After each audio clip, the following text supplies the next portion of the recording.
Pues buenas noches para todos, maravilloso tenerlos aquí, estamos felices de hacer este programa, estamos con Luis Eduardo López Padilla. Mil gracias Luis Eduardo por aceptar esta invitación y bienvenido. Gracias, muy amable, gracias a ustedes.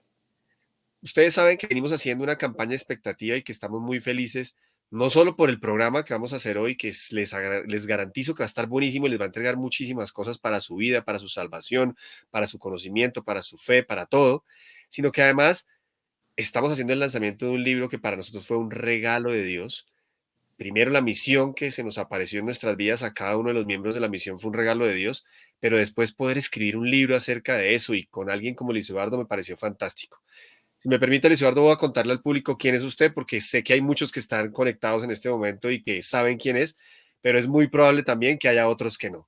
Entonces les cuento, Luis Eduardo, pues es abogado de profesión, es una persona que ha estudiado teología, filosofía, que definitivamente se ha dedicado a esto, pero sobre todo que es una autoridad en todo el tema de las apariciones marianas y de las revelaciones privadas, las cuales está estudiando desde 1980, 1983, ahora usted me corrige, pero el caso es que hace ya mucho tiempo y que precisamente eso le ha dado un conocimiento grande y una capacidad de discernir, porque todo esto lo ha hecho para el Señor, lo que significa que se mantiene en oración, se lo dedica a Él, cada vez que el Señor le pone una prueba, se la ofrece a Él.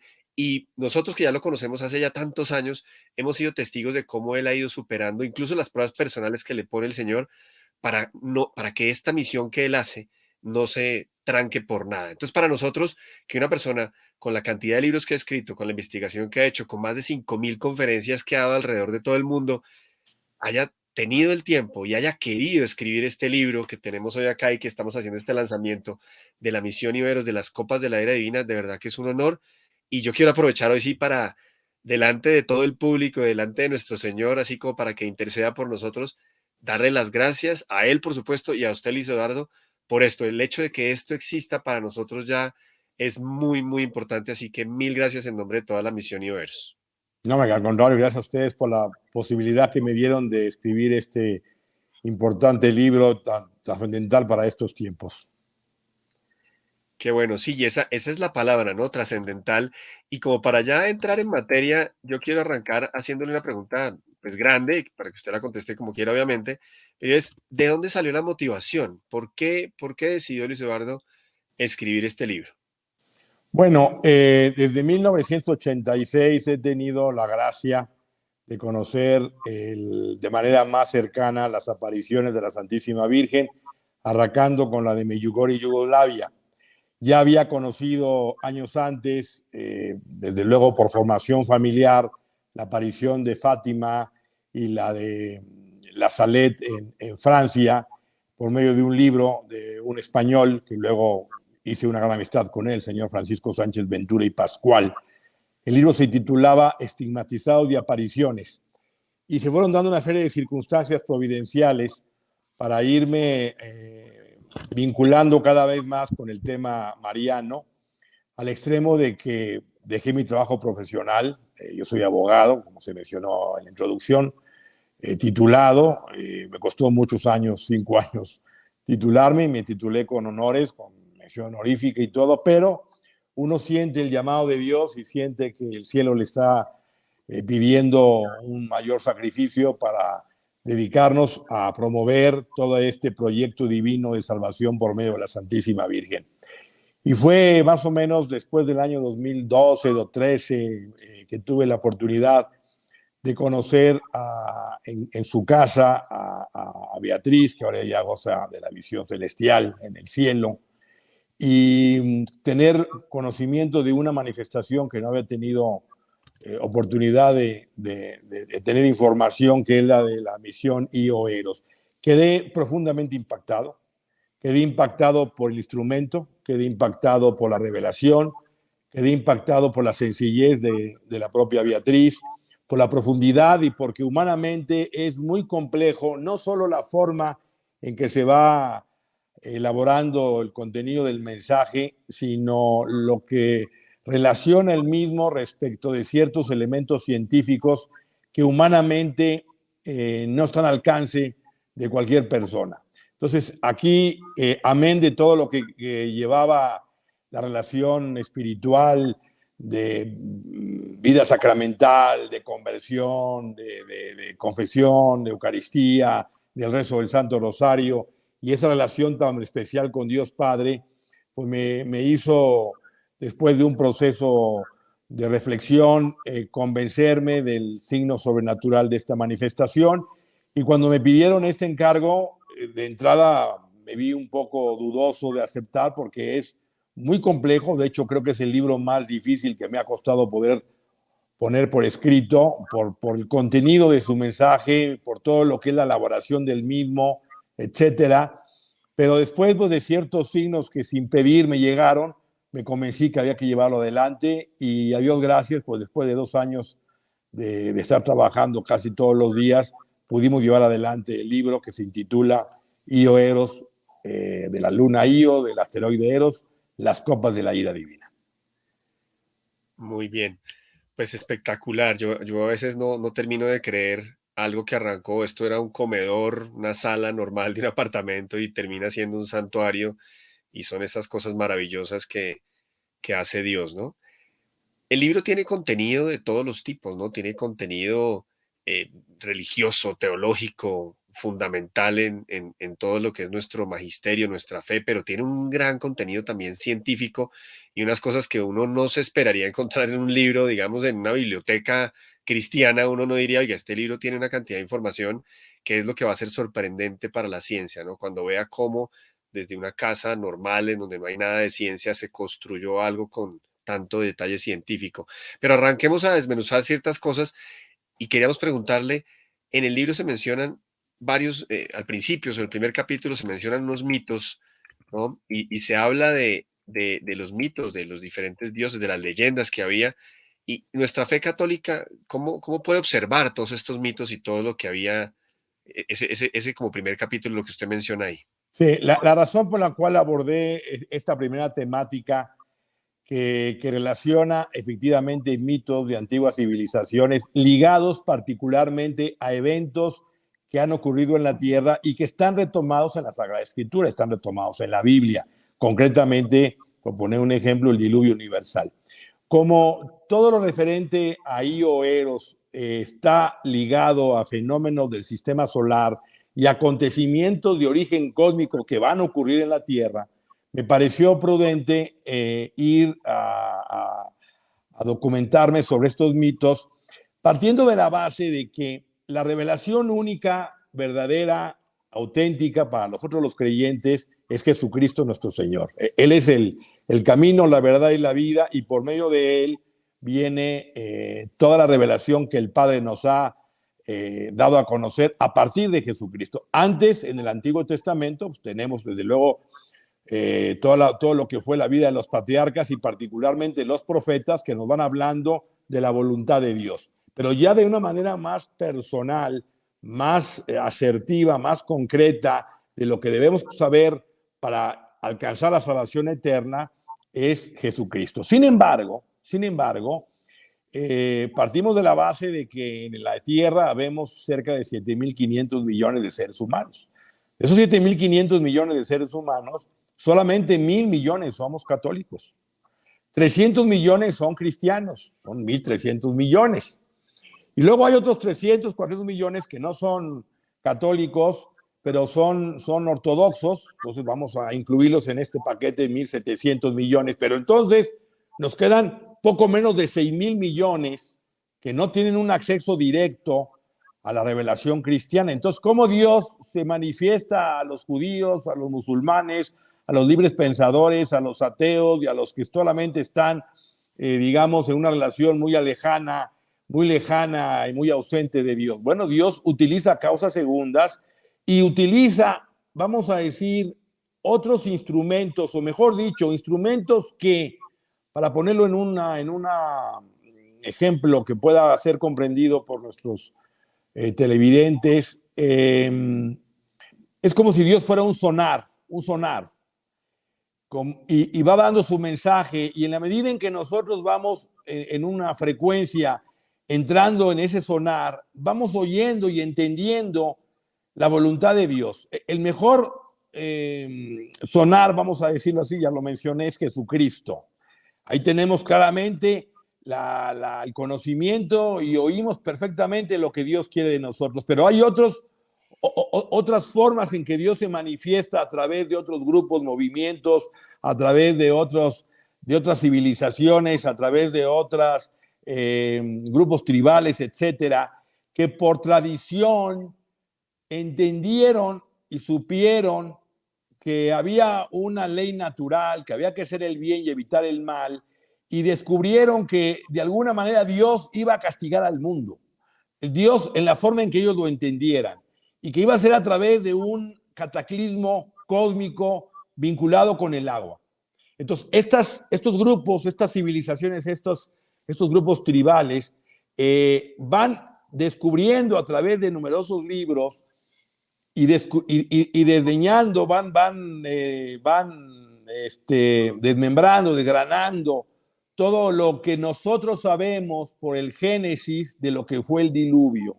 Entonces, esto me pareció importante mencionarlo en el capítulo primero del libro, para que sepamos que esto que va a ocurrir ahora, el aviso, por ejemplo, y los eventos cósmicos no son exclusivos de la fe católica, sino que Dios en esa presencia que todo lo alcanza y todo lo contiene, también ha revelado de otras formas a todo el mundo, con otra terminología, lo que son estos acontecimientos de origen cósmico que tienen que ver con lo que conocemos, por ejemplo, como el aviso.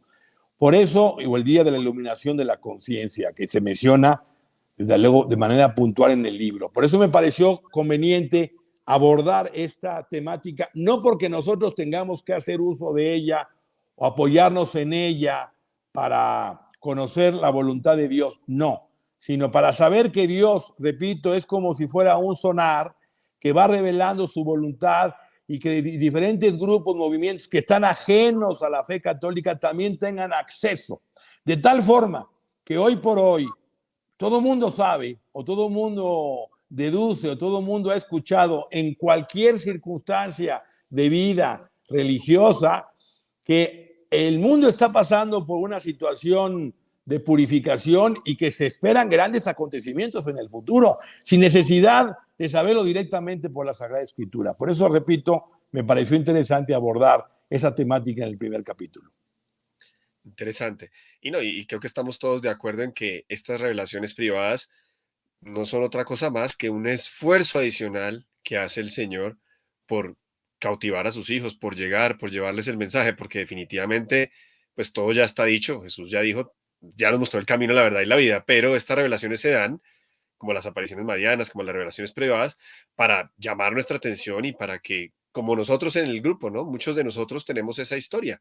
Estábamos perdidos, estábamos pensando en que el mundo era lo más importante, habíamos casi que estábamos a punto de perder la fe, muchos de nosotros, y a través de esto, pues el Señor nos recuperó y nos mostró de nuevo el camino. Entonces, me encanta que hayamos arrancado con explicando por qué los recursos y cómo se cuenta toda esa historia, porque es algo de lo que el libro tiene, que a mí me parece fantástico, y es que no da por hecho nada. Si se va a hablar de un tema, incluso científico, el autor se tomó el trabajo de ponernos en contexto, ¿sabes? Como de no hablarnos de estrellas, como de sistema solar, de planetas, sin poner algo de contexto, sin asumir que todos tenemos que saber.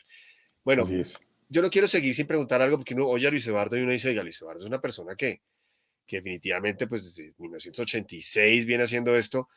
Creería yo, y creo que no me equivoco, Luis Eduardo, usted no va a poner en riesgo su buen nombre, ya después de haber escrito varios libros y darse a conocer en diferentes partes del mundo, con cualquier revelación. Entonces, ¿cómo fue ese proceso de validación, o por qué llega usted a la conclusión de que, venga, aquí está Dios, esta es una revelación que vale la pena darle un eco, es una revelación verdadera? Bueno, por dos razones. La primera, porque al margen de todo lo que es el evento astronómico, al margen de eso, la revelación contenida dentro de la misión Nio Eros también tiene una enseñanza evangélica, cristocéntrica, eclesial y mariana. Es decir, María está presente, incluso vamos a decir, lo que el Padre revela de alguna manera con lo que es Nio Eros, pues aparece la Virgen de Guadalupe alada, es decir, con alas, lo cual es un asunto de trascendencia para su servidor, de trascendencia y de convicción del origen divino de esta revelación. Y luego, como digo, todo el componente ascético, místico, que revela este contenido de mensajes, que es una llamada a la conversión, una vida de oración, de obediencia, de disciplina, de ascética, del rezo del Santo Rosario, de la frecuencia de sacramentos, de la vinculación con Dios Padre. Entonces, todo esto a mí me dio los elementos necesarios y suficientes para convencerme del origen divino de esta revelación y de su importancia y trascendencia para estos tiempos. Ok, y si hubiese que destacar algo de esta manifestación, es decir, lo más importante o lo que yo destaco de esta revelación es ¿qué destacaría Luis Eduardo de esta revelación? Y destaco que el amor de Dios Padre por nosotros es inconmensurable.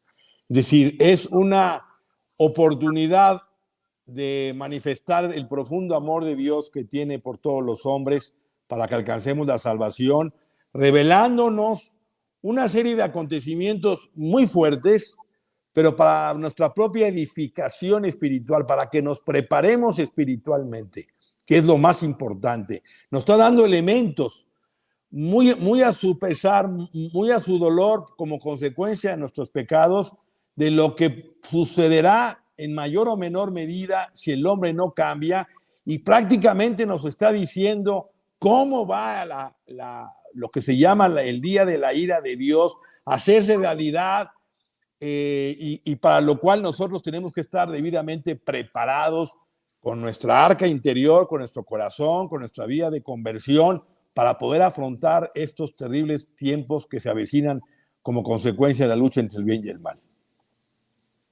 Perfecto. Les prometíamos a todas las personas que nos siguen, a nuestra audiencia, que hoy sí iban a aprender muchas cosas y ya se está cumpliendo. Y eso me hace pensar que le quiero preguntar algo y es, está anunciado, ¿no? En la palabra, está anunciado incluso en otras revelaciones privadas, que en estos tiempos que estamos nosotros, que nos correspondió vivir, como el final de estos de los tiempos, van a aparecer muchos profetas que son falsos, muchas manifestaciones que no son. Qué bueno contarles a todos cuáles pueden ser esas herramientas para evaluar si hay algo verdadero o no, incluso hablar un poco, escucharle a usted su concepto de si uno debe denunciar, si uno debe decir, oiga, venga, apareció una persona en mi parroquia que está diciendo unas cosas que no son, yo debo ir entonces al del párroco y decirle cómo se debe actuar, cómo se debe primero discernir y cómo se debe actuar.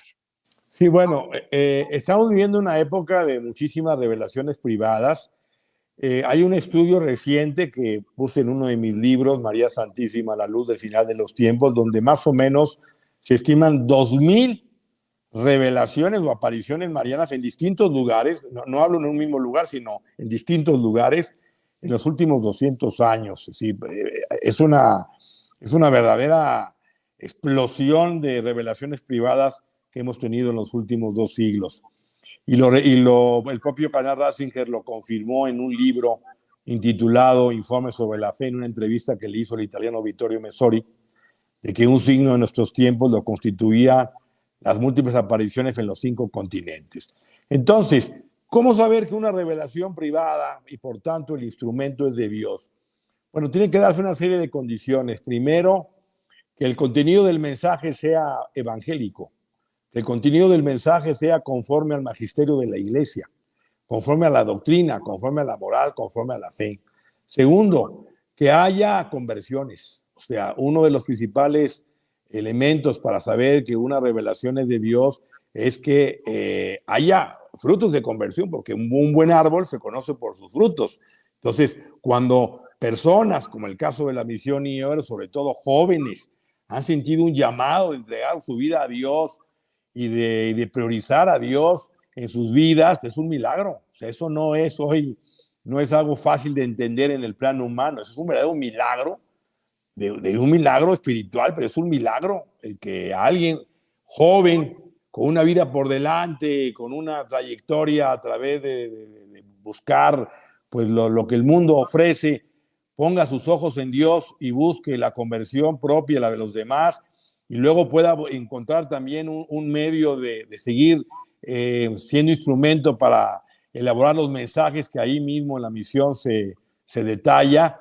Para mí eso es otro de los signos de autenticidad de una revelación. Entonces, que coincida con el mensaje doctrinal, que haya signos de conversión, también que haya signos sobrenaturales que confirmen la autenticidad del mensaje del cielo. Entonces, estas tres principales condiciones nos indican cuando algo es de Dios o cuando algo no es de Dios. Hoy estamos asistiendo, como usted dice, a una explosión de mensajes vanos y superficiales. O sea, de pronto sale un vidente anónimo que recibe mensajes en X y lugar de Latinoamérica o de Europa y empieza a dar mensajes que parecieran lo mismo que en otros lugares, pero ¿cuál es el propósito? O sea, tiene que haber un propósito concreto por el cual el cielo se está revelando. Entonces, si hacemos un análisis de las auténticas apariciones marianas, o en el caso, por ejemplo, de Io Eros, hay un propósito fundamental, único e irrepetible, como ocurre con todo lo que es el carisma de la iglesia, donde hay múltiples fundaciones, movimientos, institutos, obras de religión, pero cada una tiene su carisma especial y particular. O sea, Dios nunca repite. En el caso de Io Eros hay un carisma específico, concreto, en forma y en fondo. En forma por la manera en que se da a conocer el mensaje, que tiene toda una complicación que humanamente no tiene explicación, y en fondo por lo que se está revelando, que tiene que ver con elementos de tipo astronómico. Entonces, esto es lo que hay que fijarse. Ahora, a mí me preguntan muchas veces si tal o cual vidente es de Dios o no es de Dios. A mí no me gusta, en lo personal, su servidor, no me gusta matar la fe de nadie. Si una persona ha sentido la conversión y es más buena y ha dejado el pecado por las revelaciones que ha sufrido, que ha tenido conocimiento de un instrumento, de un vidente, pues bendito sea Dios, bendito sea Dios. Si yo tuviera alguna duda de ese instrumento por alguna cosa, le invitaría a que lo importante es el mensaje de conversión y que se vaya con mucho cuidado y con mucho discernimiento en lo que se refiere a profecías, porque el profeta Joel dice que en los últimos tiempos los niños tendrán visiones, los jóvenes apariciones y los ancianos sueños, y habrá grandes señales en el sol, la luna y las estrellas. Y esa es una realidad, pero hay que tener mucho el discernimiento que exige San Pablo, mirar todo y quedarnos con lo bueno, quedarnos con el mensaje de conversión. No soy, su servidor no es de andar desacreditando a las personas, repito, porque el Espíritu Santo sopla donde quiere, pero a menos que ese instrumento esté diciendo cosas contrarias a la fe, contrarias al dogma o contrarias a la moral, entonces sí lo mencionaré. Pero si son asuntos opinables o discutibles, dejo pues que las personas, si tienen una conversión por medio de ese instrumento, adelante. Pero no se trata de andar, no hay que perder tiempo con dedicarnos a estar desacreditando instrumentos, como mayormente llamar a la conversión a través del mensaje que la Virgen pide. Perfecto. Decía usted hace un rato, Luis Eduardo, que, pues claro, el libro anuncia un evento astronómico, anuncia una purificación del fuego, la iluminación de conciencia, como con lujo de detalles de cómo se va a dar, el castigo que viene, etcétera. Pero decía, nuestras oraciones podrían llegar a postergarlo. Va a ocurrir, pero podría ocurrir en menor medida. ¿Cómo es eso realmente? ¿Esto es algo que ocurre porque ocurre? ¿Sí, las oraciones sí sirven? ¿Cómo hacemos para saber si es suficiente lo que estamos orando? ¿Cómo es ese tema? Porque nos preguntan mucho eso, ¿eh? Sí, vamos a ver, hay ciertos acontecimientos que van a ocurrir porque están profetizados en la Sagrada Escritura. O sea, son bíblicos, o sea, no son acontecimientos condicionales en cuanto que pueden ocurrir o no pueden ocurrir. En ocasiones, por ejemplo, como le pasó a este profeta, a quien fue Jonás, ¿no? Que estuvo predicando la conversión y de pronto pues se canceló el castigo y se encaró con Dios y me hiciste quedar mal porque estuve predicando la conversión. Entonces, hay acontecimientos que son condicionales y que dependen de la conversión de nosotros para que sean cancelados y o postergados y o aminorados en duración, en intensidad. Pero hay otros que son bíblicos. Por ejemplo, el castigo, el día de la ira de Yahvé, lastimosamente va a ocurrir. Sin embargo, la duración y la intensidad de ese castigo dependerá de la conversión de los hombres. Entonces, por ejemplo, en el caso de Ioeros, se habla en la etapa 3, son 3 etapas, la última etapa, para los que luego lean el libro, la última etapa que tiene lugar en la tierra, nos habla de un eventual castigo terrible, de acontecimientos catastróficos que están vinculados a un asteroide. Sin embargo, ese evento está claramente explicado en la Sagrada Escritura. Los profetas mayores y el mismo Juan en Apocalipsis hablan de que la tierra se bamboleará como un beodo. Estalla la tierra. O sea, de la conmoción del cosmos lo habla claramente la Sagrada Escritura. Entonces, ¿de qué dependerá esta realidad del castigo? De nuestras oraciones. En la medida en que Dios vea que nosotros pedimos perdón, que nos arrepentimos, que hacemos penitencia, que nos arrodillamos y que Él ve verdaderamente un corazón contrito y humillado, eso tiene 2 consecuencias. Número 1, que esos actos de conversión y de penitencia arrancan la gracia de Dios para que otras almas, nuestros prójimos, puedan convertirse y también acercarse a Dios. Y segundo, que el castigo que Dios ha anunciado pueda ser aminorado, pueda ser postergado, pueda ser reducido en duración y en intensidad. Entonces, la oración y el sacrificio y el ayuno y la penitencia es fundamental. Yo, como siempre he dicho, la gran fuerza del hombre y la gran debilidad de Dios es la oración y el ayuno. Porque con la oración y el ayuno, como ha dicho la Virgen en muchos lugares, se pueden parar catástrofes y aún las guerras. Entonces, esto es así. O sea, la fuerza de la oración es capaz de interrumpir en el mundo sobrenatural para que Dios, vamos a decir, cambie su decisión de determinados eventos que podrían ser catastróficos y que podrían traer la condenación de las almas si no se convierte. Entonces, es muy importante por eso el tema de la oración y el sacrificio en estos eventos que están profetizados, pero que está de nosotros acortar la duración de la prueba. Y segundo, que por nuestra conversión, otras almas, por esa oración, otros puedan conocer el mensaje de Cristo, de la Santísima Virgen, y convertirse. Decía usted hace un rato de los jóvenes de la misión, y me acuerdo que yo fui de los jóvenes, no tan joven, porque hace 20 años o 22 años yo tenía como 26, pero sí tengo compañeros y compañeras que en esa época tenían 16, o sea, que realmente eran jóvenes y que agarraron a dedicarle su vida al Señor en esta misión desde esa edad, cosa que yo también admiro muchísimo. Y me acuerdo de esa época, de algo que usted mencionó ahorita, que de hecho esta es pregunta doble, porque el libro se llama Las copas de la ira divina, ¿no? Y esa ira divina me acuerda de esa pregunta que nos hacían con tanta frecuencia, porque no entiendo, ¿no? Nos decían los jóvenes, ¿por qué la ira es un pecado, pero Dios sí puede tener ira? Entonces, qué bueno hablar como de esa pregunta doble de por qué el libro se llama Las copas de la ira divina y por qué si hay una ira que es divina y hay otra ira que sí es pecado, que es la de nosotros los humanos. Sí, la ira es un pecado capital. Es un pecado capital que va en contra de la virtud de la paciencia, ¿no? Se dice que hay 7 virtudes en contra de los 7 pecados capitales. Entonces, un pecado capital es la ira. Cuando hablamos de la ira divina, es una forma de hablar del día de la justicia de Dios. Es una forma de hablar.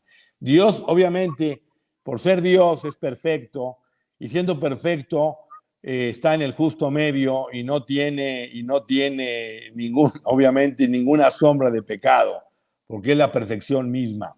Pero hablar del día de la justicia, el día de la ira divina, es enfatizar su justicia santa, que es perfecta. Y es perfecta porque le da a cada quien lo suyo, lo que le corresponde, mirando esa justicia, el corazón de cada hombre que pone la tierra, que Dios conoce perfectamente bien y conoce nuestras obras, y no solo nuestras obras, sino nuestras más íntimas intenciones, deseos y pensamientos. Entonces, esta justicia que queda perfectamente equilibrada en su fiel de su balanza con su misericordia, va a ser revelada el día de nuestro juicio particular, va a ser revelada el día del juicio universal, donde todos sabremos por qué fulanito se salvó y por qué sutanito se condenó. O sea, porque quedará de manifiesta su justicia. Pero en la tierra, esa justicia, que para nosotros nos parece injusta, nos parece violenta, nos parece terrible, es justa, divina, de la acción de Dios, y así se llama día de la ira, porque será tan violenta su acción para poder purificar la humanidad, para poderle dar al hombre lo que corresponde, que por eso se le conoce en la Sagrada Escritura como el día de la ira divina.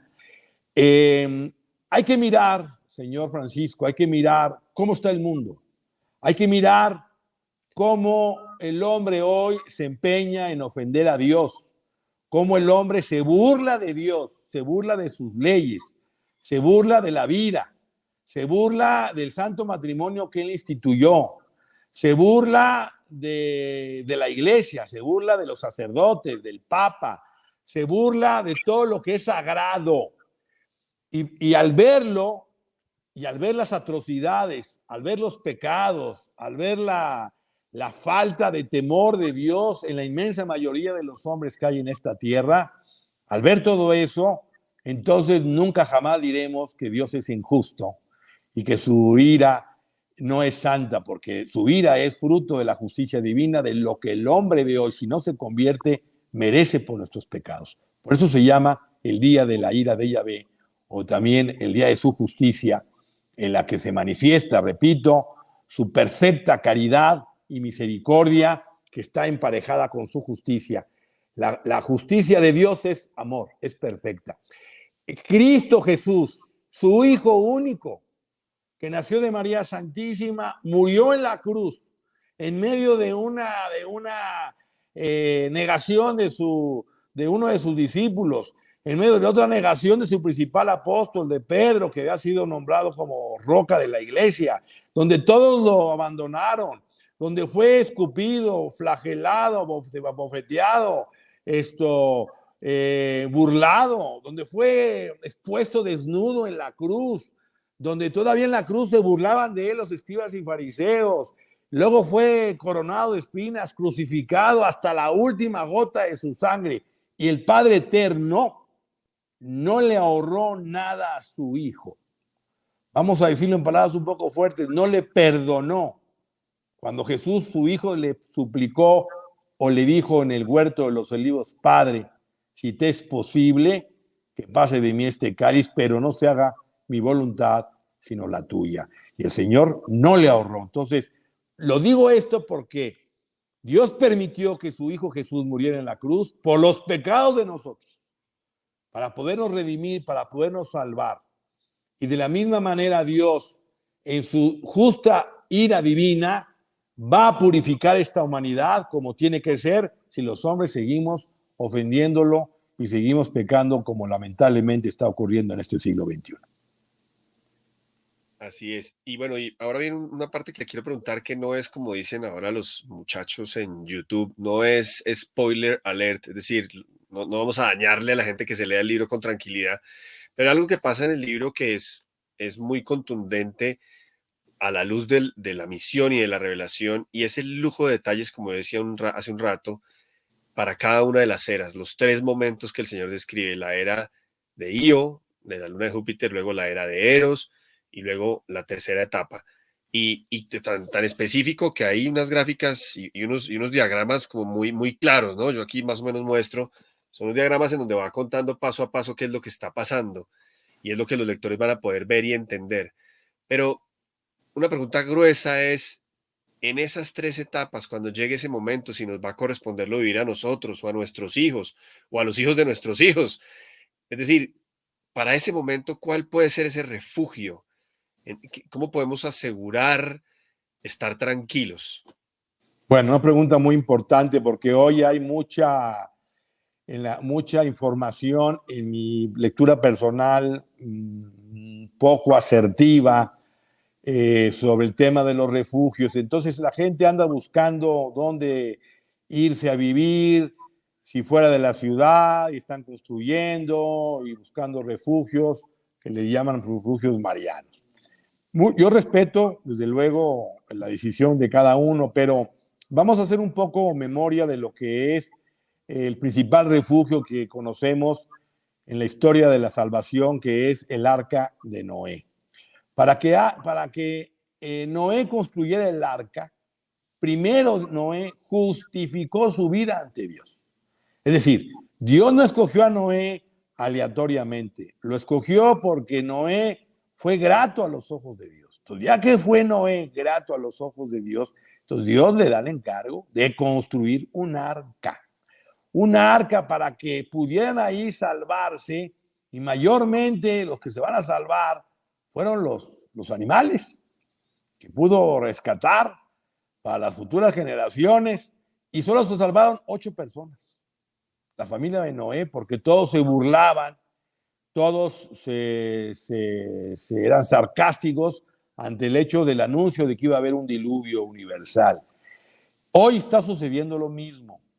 Entonces, los hombres no creen que Dios va a actuar en su justicia y lo que pueda venir al mundo. Entonces, no sirve de nada buscar un refugio material si primero no hay en nuestro corazón y en nuestra alma un refugio espiritual. Entonces, el primer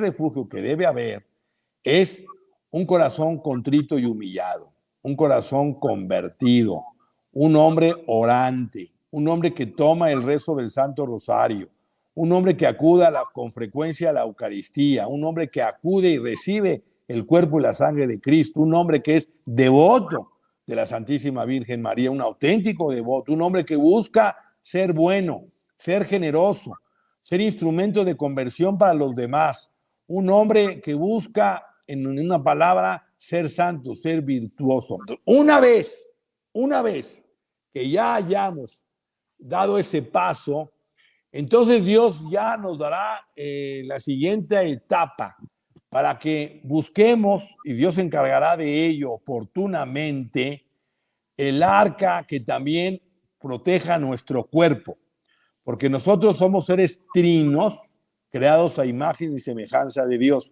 Tenemos un cuerpo semejante al Hijo, un entendimiento semejante al Espíritu Santo y un alma semejante al Padre Eterno.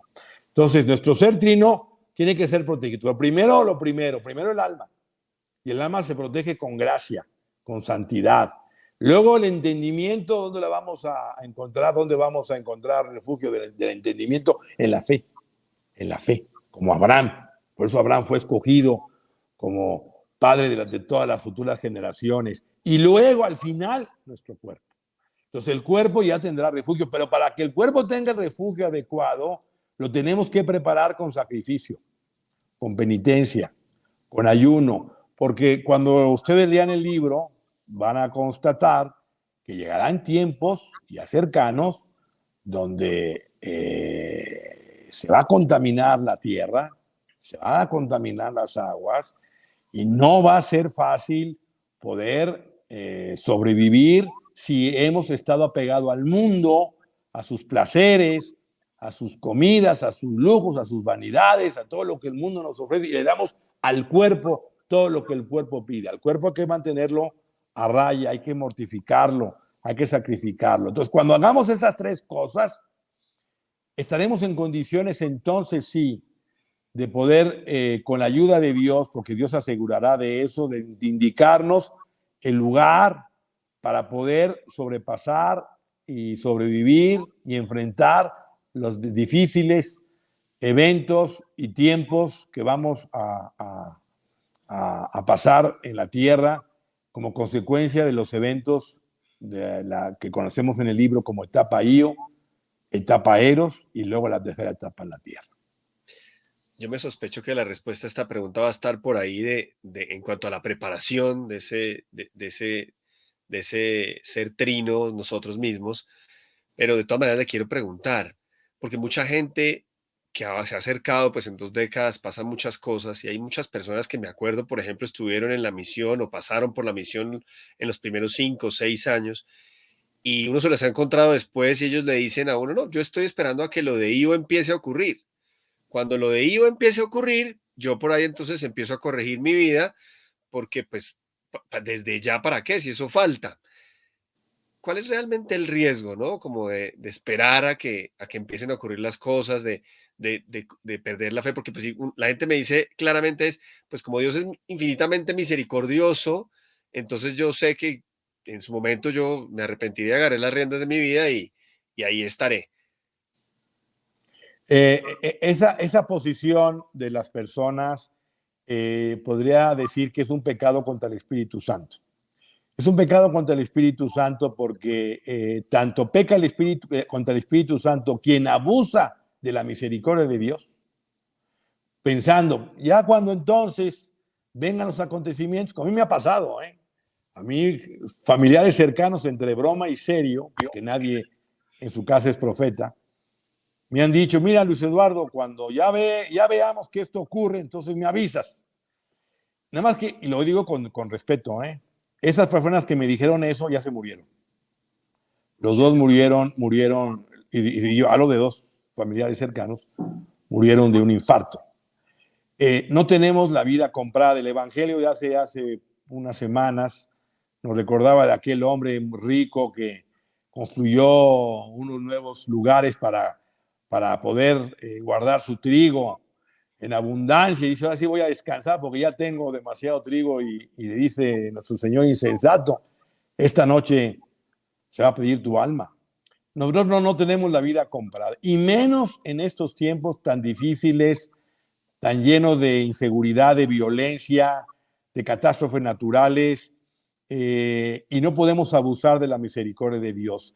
Cuando uno conoce la forma y el medio y los elementos para convertirnos, es cuando Dios pide que nos convirtamos, no cuando nos dé a nosotros, decimos en México, nuestra regalada gana, sino cuando Dios dice, ahora es ahora para convertirnos. Lo otro, repito, sería un abuso de la misericordia, un pecado contra el Espíritu Santo, y eso no se perdona. Como también el hombre también que está ligado al pecado contra el Espíritu Santo, el otro pecado es permanecer en pecado y pensar que como soy tan pecador, Dios nunca me va a perdonar. O sea, son los dos extremos de ese pecado contra el Espíritu Santo. Entonces, no sabemos exactamente cuándo va a ocurrir, sí hay unos signos que lo preceden, pero lo que tampoco sabemos es cuándo Dios nos va a llamar a cuentas.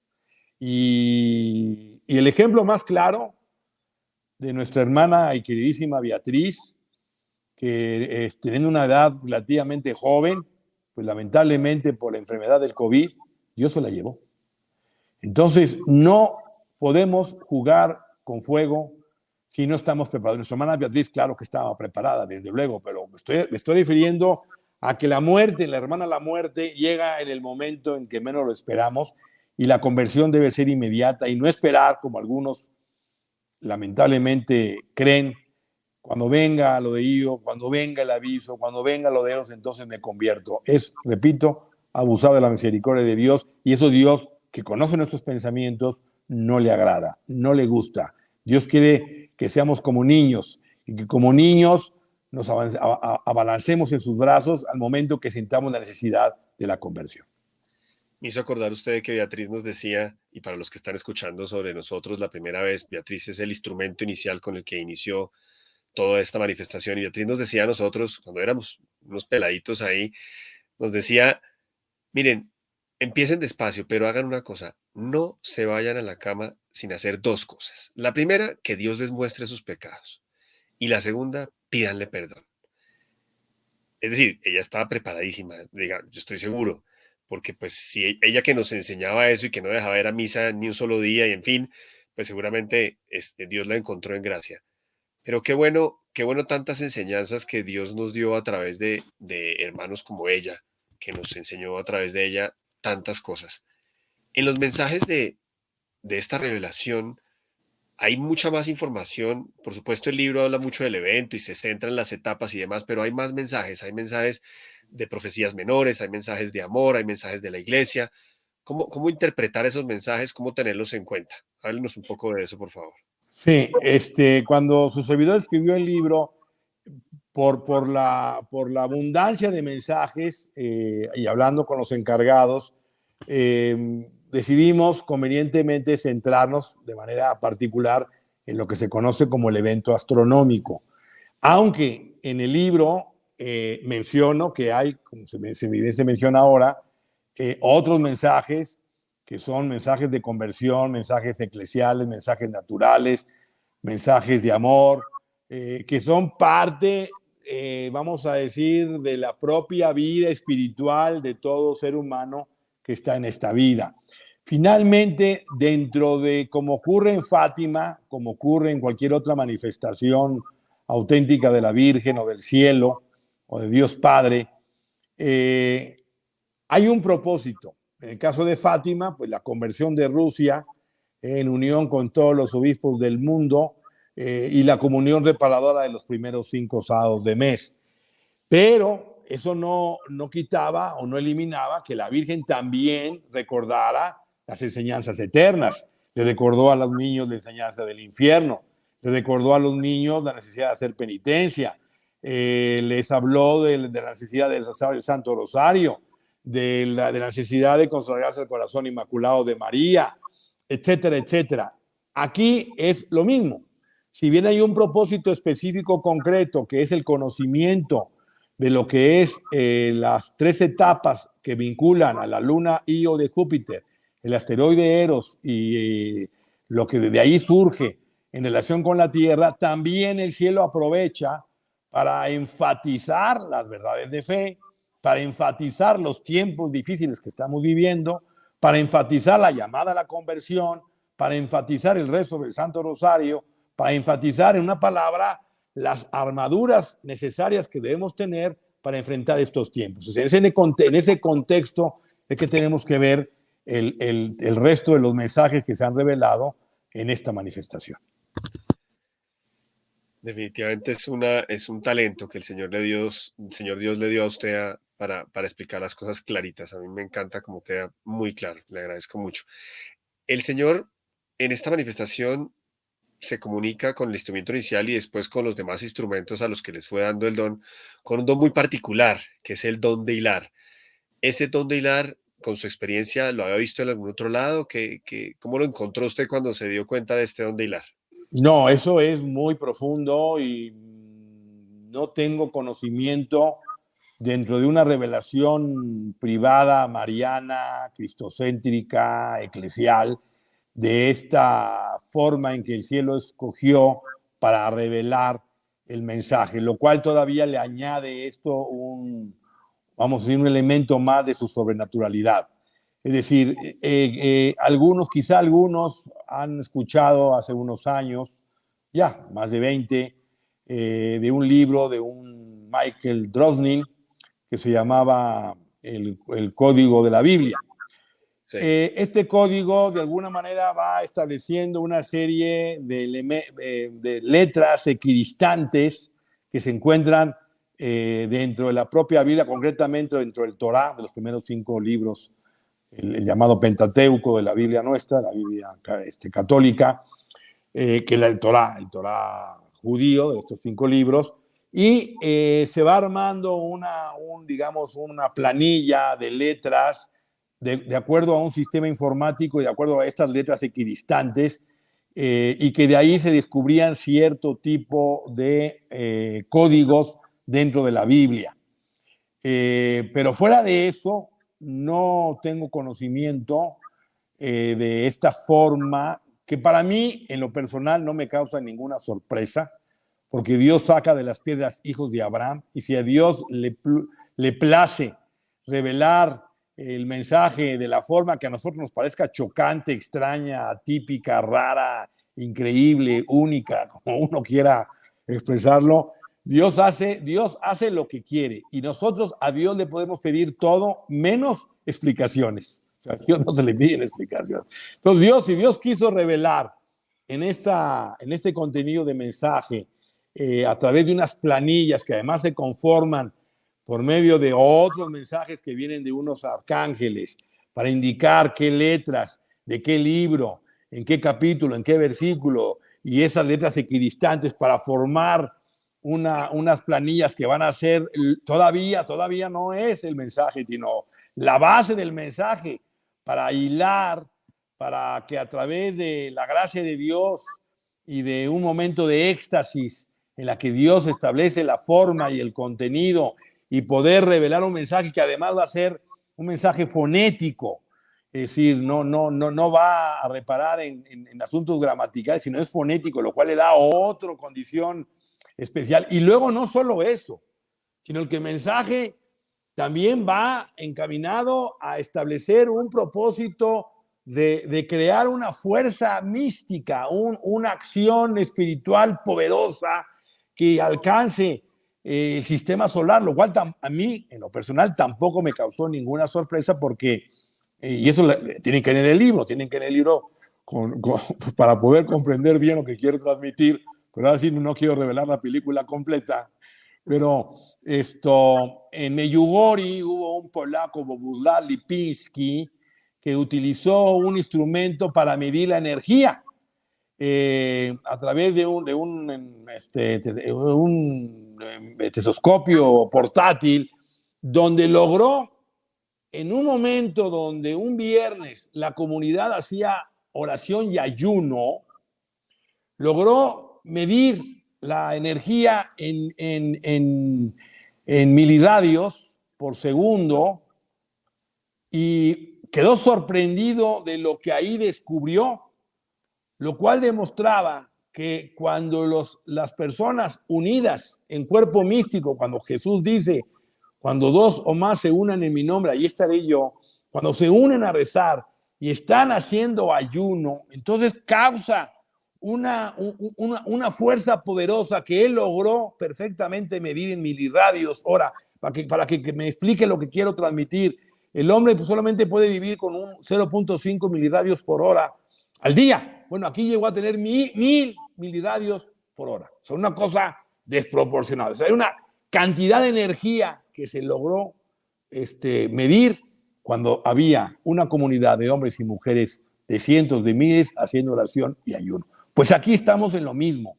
O sea, a través de una oración que se llama hilar, para establecer una onda que fue por una antena, que además era algo específico, tanto del lugar donde se recibían los mensajes, como propiamente de la misma hermana Beatriz, que también en el libro se explica, y establecer, porque Dios así lo ha establecido, una onda que subiera por esa antena para llegar hasta la luna Io. Entonces, todo este componente que forma parte de la manera en que Dios utilizó para revelar el mensaje, no lo conozco en ninguna otra revelación, es único, exclusivo, y que a mí, al contrario, me da elementos mayores, que ya los tenía, de autenticidad y de origen sobrenatural de esta revelación. Sí, es que de verdad que lo sorprende a uno todo lo que usted acaba de explicar, como tan científico, y yo que pues conocí muy bien a Beatriz, es increíble que se haya construido algo tan científico alrededor de una persona que le pedía a uno que le ayudara a aprender el computador o que le pedía a uno que le ayudara a sacar una cuenta. Es decir, si algo no era ella, era científica y matemática. Podía Así tener es. muchos otros dones, pero Así es. No, a mí lo que me sorprendió, y perdón que interrumpa, lo que me sorprendió de nuestra hermana Beatriz era esa sencillez que le caracterizaba y ese corazón de niño para referirse a Dios Padre con tanta confianza, con tanta, en México decimos desfachatez, no sé si allá la palabra se entienda en Colombia, desfachatez, con tanta... sí, se entiende perfecto. Perfecto, desfachatez, confianza, como un niño en los brazos de su padre que le pide, mamá, papá, pues vamos a la luna de viaje, sin saber que a la luna no se puede viajar, pero el niño lo pide porque el niño pide lo que cree que le puede dar su padre.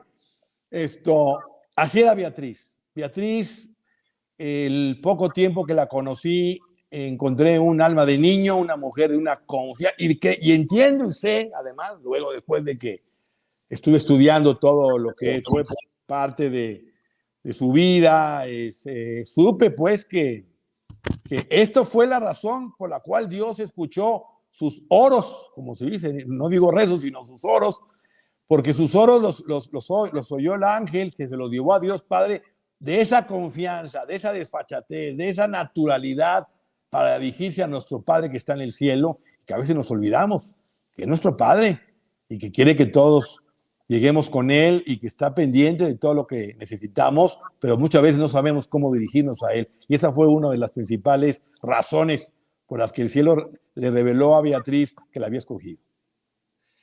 Sí, es algo impresionante. Yo anécdotas tengo miles, pero por contar una muy corta, muy rápido, yo me acuerdo de estar con ella bajo la lluvia después de salir de una cita y estar esperando un taxi y yo desesperado, debo reconocerlo, perdiendo totalmente la paciencia porque nos estábamos mojando y nada que llegaba un taxi, la volteé a mirar y yo, ¿qué estás haciendo? Y me dijo, se lo estoy pidiendo a Dios. Ella hasta un taxi se lo pedía a Dios. Y ella que le pide el taxi a Dios y el taxi que llega, porque así era. Era una relación de papá, mándame un taxi. Papá, puedo ir a tal lado. Ella le pedía permiso a todo, le decía que le acompañara a todos lados y nos invitaba a hacer eso definitivamente. Entonces sí, una relación muy fuerte. Y entre otras cosas, para unir con la pregunta que sigue, ella nos decía, no le tenga miedo. ¿Cómo es eso de tenerle miedo o no tenerle miedo a los castigos de Dios? Bueno, Dios es nuestro Padre y Dios nos ama. Y nos ama al extremo que nos dio a su Hijo único a morir en la cruz. O sea, eso hay que tenerlo muy claro. O sea, cuando decimos que Dios es amor, es que Dios no es un amor romántico, es un amor fuerte, es un amor que llevó a su Hijo a la cruz, pero nos ama. Pero ese amor también tan sublime, tan poderoso, nos lleva de la mano a lo que conocemos como don del Espíritu Santo, que es el temor de Dios, el santo temor de Dios. O sea, Dios es un ser de tal perfección, de tal magnificencia, incomprensible en su Trinidad y unidad, que en nosotros naturalmente existe un santo temor de Dios, pero no es el miedo a Dios, sino es el temor de ofenderlo. Como por lo menos me acuerdo mi padre, que ya Dios se lo llevó hace muchos años, era de una personalidad fuerte. Nosotros los hermanos, somos 8 hermanos, pues siempre tuvimos una autoridad y un respeto profundísimo a nuestro padre, tanto que le hablábamos de usted. No, no era miedo, era un temor por su figura, por su autoridad, por su enseñanza, por modelo como padre, como esposo. Entonces le hablábamos de usted. Entonces, pongo este ejemplo para que de la misma manera, de una manera análoga, entendamos que a Dios lo amamos, pero también le tenemos un respeto profundo, pero el respeto va en la línea de no ofenderlo, que es el santo temor de Dios de lo que nos habla.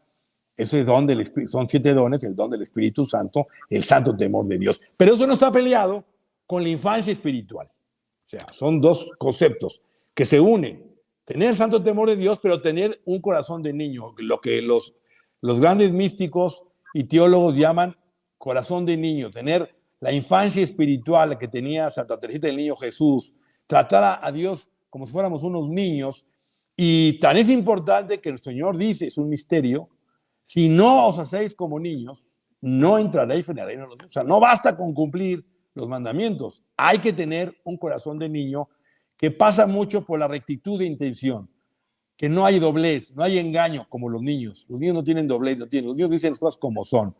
Así era Beatriz, con un corazón de niño, pero al mismo tiempo había un santo temor, porque también yo sé, tengo anécdotas que me contó ella, cuando el padre le hablaba y le hablaba lo que tenía que hablarle, se lo decía ABC y no, ahí no había discusión. Las cosas como eran. Muchas reuniones nuestras empezaron con Dios está bravo. Y Eso, era en serio, Dios está bravo. exacto. Eso Porque es. algo no le estábamos cumpliendo, porque habíamos hecho una promesa y la estábamos incumpliendo, no íbamos a la velocidad que él quería, en fin. Y también se reía con nosotros. Es decir, un papá completo, ¿no? Eso, Que hasta sentido del humor tiene. así Pero es. al infierno sí hay que tenerle miedo, a ese sí.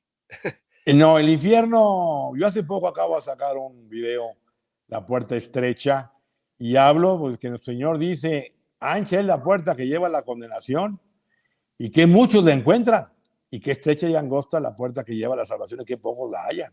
Entonces, como está el mundo hoy, parece que el mundo más se va encaminando a la puerta ancha del infierno. Y el infierno sí hay que tenerle miedo. Yo me acuerdo de una película que vi hace muchos años y que alguna vez mi padre me recordó, se llama La Muralla, que luego hace poco he hablado con mi suegra de eso. Pero bueno, el caso es que le decía a la suegra al yerno, por algo que quería hacer bueno él, quería restituir algo que había robado, y la suegra le decía, es que tú tienes un miedo vulgar al infierno, yerno.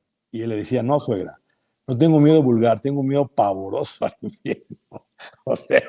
O sea, sí, hay que tener horror al infierno porque el infierno es terrible. Y la gente no se da cuenta de esto. O sea, eso sí hay que tener miedo a no pecar porque nos puede llevar al infierno para toda la eternidad. Y eso sí es espantosamente terrible.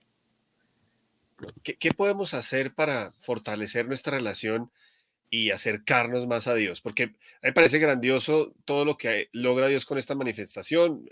Como decía hace un rato, entre nosotros mismos, los compañeros del grupo, los que han estado, los que siguen, los que de pronto se han hecho a un lado, pero en todos hay un factor común y es que literal Dios nos cambió la vida.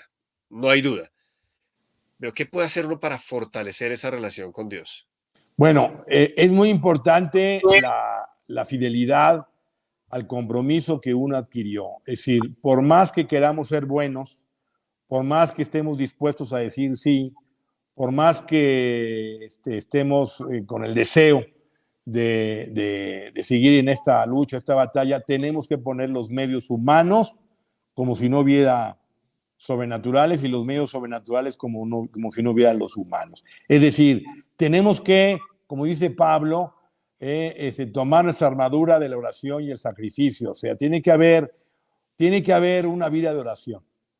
Tenemos que orar, porque si no rezamos, el impulso con las dificultades de la vida, del trabajo, familiares y las tentaciones del demonio, del mundo y la carne, fácilmente vamos a abandonar el deseo de ser fieles a Dios. Si no hay sacrificio, si no hay penitencia, si no hay práctica del ayuno, si no hay frecuencia de sacramentos, si no hay una devoción auténtica a la Santísima Virgen María, entonces las buenas intenciones se quedan en eso, en buenas intenciones, y estamos en medio de una batalla espiritual. Entonces, esa batalla necesitamos estar armados con la oración, con el sacrificio, con la penitencia y especialmente con la gracia de Dios que nos viene por medio de los sacramentos. Entonces, eso es lo que tenemos que hacer. Además, luego de cumplir los compromisos que hemos adquirido, cada uno en el lugar, en la condición, en las circunstancias de vida que uno tiene, profesionales, laborales, morales, familiares, sociales, pues cumplir para poder llevar adelante la encomienda y la misión que cada uno tiene y sobre todo ser conscientes que esa es la única manera de poder enfrentar, soportar y ser fieles al pedido que el cielo nos ha dado y sobre todo revestirnos mucho de la humildad, es decir, en este caminar a veces pensamos que todo lo sabemos, que somos más que los demás, que a veces incluso podemos pensar que yo recibo mensajes y ahora yo tengo una nueva revelación para completar lo que el cielo dio, y por ahí se puede meter el demonio fácilmente. Entonces, yo recuerdo cuando estudié todo lo relativo a ustedes, plan de vida que el cielo había puesto, estaba la obediencia, estaba la unidad, la disciplina, y en ese caminar, pues hay un orden, y en este orden hay unos que mandan y unos que obedecen. Y para poder mandar hay que aprender a obedecer y ver en él, en nuestros superiores o en las personas encargadas, la voluntad de Dios. Porque si no es muy fácil desviarse del camino y del que el cielo ha establecido para cada uno de nosotros. Repito, de acuerdo a las condiciones, circunstancias, vocación y misión que cada uno tenga, llevar adelante la práctica que el cielo nos ha recordado a través de este mensaje y de muchos más. Eduardo, usted es muy generoso siempre con su tiempo. Quedan dos preguntas y ya vamos a terminar, pero no quiero dejar de Adelante. dos preguntas. La primera es que justo estaba pensando ahorita en algo que hemos aprendido, porque una de las cosas que más nos ha enamorado a nosotros de esta manifestación es que sea de Dios Padre, porque ni más faltaba, nos encanta las apariciones de la Virgen y lo que ella nos ha enseñado, o San Miguel Arcángel cuando también hemos visto que ha hablado en otros lugares, o el mismo nuestro Señor.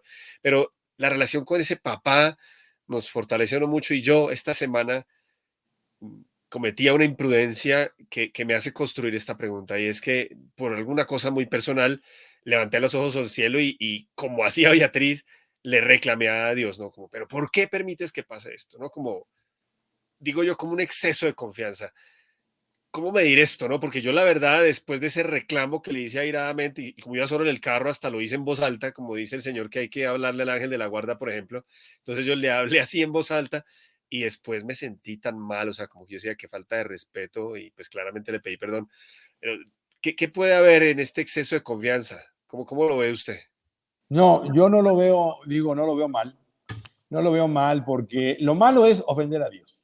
Lo malo es ofender a Dios. O sea, ahí sí hay una, al momento en que cometemos un pecado de pensamiento, de palabra o de omisión o de obra, ahí sí hay una división insalvable entre el mundo de Dios y nosotros. Pero Dios no se molesta, ni Dios se ofende, porque nosotros, en un afán de reclamarle, en un afán de pedirle, en un afán de decir algo que entendemos que humanamente no podemos digerir, Dios se pueda molestar. Yo recuerdo al Padre Pío, que muchos de ustedes conocerán, santo, estigmatizado por 50 años, alguna vez se enteró de la muerte de un familiar, de un amigo cercano, y le reclamó a Dios. Y le dijo, ¿por qué te lo llevaste? Si yo me hubiera enterado, te lo hubiera arrebatado de las manos. Son las palabras del Padre Pío. O sea, si yo me hubiera enterado, si tú me hubieras dicho que te lo ibas a llevar, te lo hubiera arrebatado de las manos. Parece que le está reclamando a Dios, le está gritando a Dios.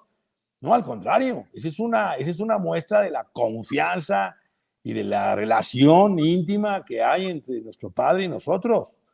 No pasa nada, no pasa nada. Es decir, mientras que en ese reclamo no haya una ofensa a Dios, porque una cosa es suplicarle, pedirle, reclamarle, ¿por qué? Hombre, un hombre, recuerdo, en un accidente perdió a su esposo y a sus 3 hijos y le reclamó a Dios, ¿por qué te lo llevaste? ¿Por qué me dejaste solo? ¿Por qué me dejas solo? ¿Por qué esta oscuridad? Además, no tenía él, no sentía, digamos, la luz, pues. Un Claro. sacerdote ya le dice, no, tranquilo, o sea, Dios sabe más, Dios sabe más, Dios es perfecto. Y Dios no se llevó a tu mujer, a tus hijos, sino el momento en que Dios consideró que estaban maduros para llevárselos, como una rosa, pues, que Dios corta, como el jardinero que corta la rosa, porque ya está madura para llevársela, porque era gente buena. Entonces, ese reclamo Dios no lo ve mal. Mientras nosotros no convirtamos el reclamo en una ofensa a Dios, no pasa nada. Es una confianza, es una forma de hablar. No estoy diciendo que esto sea lo común, lo ordinario y que así cada quien se manifieste o se comunique con el Altísimo. Cada uno Que tendrá todos salgan a regañar al Señor, tampoco se a trata de eso. regañarlo, ¿no? O sea, pero lo que no debemos de hacer es ofenderlo, ni de pensamiento, ni de palabra, ni de obra, ni de omisión. Pero fuera de eso, podemos pedir, suplicar, reclamar, llorar, volver a suplicar. Yo tengo una petición, y no es el momento aquí para estar revelando mis cosas privadas, pero tengo muchos años pidiéndole algo muy concreto. Pues no me lo da, no me lo da. Entonces, pero un día y otro, y lo vuelvo y lo repito, esto, que él sabe muy bien qué le pido. Y no es algo que crea que pueda cambiar mucho su plan, y mucho menos, pero no me lo ha concedido. Bueno, pues él sabe más, porque sabrá, a lo mejor espera más que cambie algunas cosas, o no lo sé. En fin, esa es mi respuesta. Muy bien. Y la que le decía del cierre es la siguiente, y es, este libro, para los que nos están escuchando, si no se lo leen, ¿de qué se pierde? O sea, si no lo consiguen y no se lo leen, que además aquí va a estar toda la información en todas las formas como lo pueden conseguir, digital, físico, en fin, aquí en todo lo que vamos a copiar en nuestras redes está toda la información, pero si no se lo leen, ¿de qué se pierde? Bueno, se pierden de unas fichas del rompecabezas muy importantes del plan divino, porque su servidor visualiza todo este proyecto divino de salvación en estos tiempos como un gran rompecabezas. Entonces, en algún lugar, el cielo nos da dos fichas que pues las vemos y no entendemos qué significan, porque como que aparentemente no embonan. Y en otro, entonces en Fátima, en La Salet, en Lourdes, Meyugori, por poner Meyugori o Garabandal, que aunque no está aprobado tampoco ni condenado, pero bueno, Garabandal, en fin, Akita Capón, Quivejo, Ruanda. Y aquí en Ioeros, en esta revelación en Colombia, hay varias piezas del rompecabezas muy importantes que van a darnos una comprensión muy clara, mucho más completa del plan de Dios para estos tiempos y de los eventos que van a ocurrir o tienen que ocurrir vinculados con el futuro de la iglesia y con el futuro también, principalmente con el tema de los eventos cósmicos que van en una primera etapa a llegar a lo que se conoce como el aviso o el día de la iluminación de las conciencias, que hoy en las redes sociales está tapizado de videos en donde dicen que ya va a ocurrir mañana o este año 2022 o este mes. Bueno, este libro les va a dar unas piezas de rompecabezas que le van a permitir entender y comprender mejor el propósito de este evento, qué lo prepara, qué lo anuncia y qué viene después, pero sobre todo en la línea de la conversión personal. Entonces, a mí me parece que el libro, el que no lo lea, se pierde de eso, de otras fichas del rompecabezas, para ir visualizando la imagen, la gran imagen que significa este final de los tiempos, de acuerdo al plan de Dios que ha establecido para el mundo y para la iglesia. Pues muy bien, pues de nuevo, mil gracias por este tiempo. Yo quiero volver a decirle que esto no existiría si no fuera por su esfuerzo de varios años, porque de pronto fueron 2 años escribiéndolo, pero fueron Sí, muchos más estudiando, así es. conociendo y juntando cómo estas piezas iban a encajar. Hubo esfuerzo humano muy alto, incluso patrimonial, y yo quiero reconocérselo cerrando este video, agradecérselo, pedirle a Dios que lo bendiga, que le dé eso que le está pidiendo hace tanto tiempo y sobre todo que siga muy cercana a nosotros porque nos está ayudando y nos ha ayudado muchísimo y como se lo he dicho en otras oportunidades, siendo parte de este grupo, de esta misión, nos está ayudando a cumplir lo que el Señor nos pidió y eso ya nos abona a cada uno de nosotros, los miembros de este grupo, un pedacito de salva guardarnos el momento del juicio, porque nos comprometimos con Él a cumplirle su misión, a llevar este mensaje al mundo y este es un gran instrumento para llevarlo. Así que, de verdad, mil gracias, que Dios le pague, literalmente, y que bueno, que ojalá podamos hacer más programas juntos, porque este lanzamiento ya se lo estábamos debiendo al público, pero yo sé que todos van a quedar antojados de oírle a usted más respuestas y más temas de los que salen alrededor de toda esta manifestación. Así que mil gracias. Gracias por la invitación y a sus órdenes, como siempre, y saludos afectuosos. Bueno, nos vemos. Gracias.